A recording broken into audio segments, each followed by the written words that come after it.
எல்லாரும் பலியாகிறாங்க.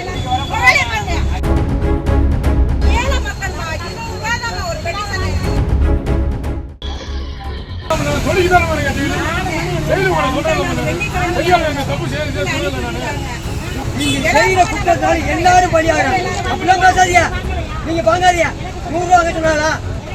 100 ரூபா.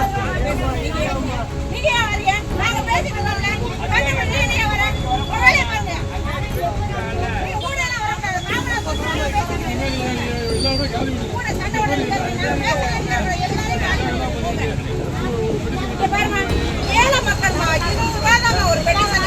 2 ரூபாய் பேப்பர். இனிமே இந்த மாதிரி வாங்காதீங்க. 2 ரூபாய் வாங்கினீங்கன்னா 100 ரூபாய் வாங்க உண்மைதானே? நீங்க ஏன் வாங்குறீங்க? அப்படி வாங்கிட்டே இருக்கீங்க ஐயா. நீங்கள் ஏழை மக்கள் தான் வந்துடுறோம். ஏழை மக்கள் 100 ரூபாய் என்ன வாங்க பஸ் பஸ்ல எத்தனை பேர் கொடுக்குறீங்க தெரியுமா? காசு யாருமே 20 ரூபாய்க்கு மேல வாங்காங்க. கொடுக்காதம்மா. என்ன போட்டோ எடுத்துக்கிட்டு நான் தப்பு பண்ணா பரவாயில்ல.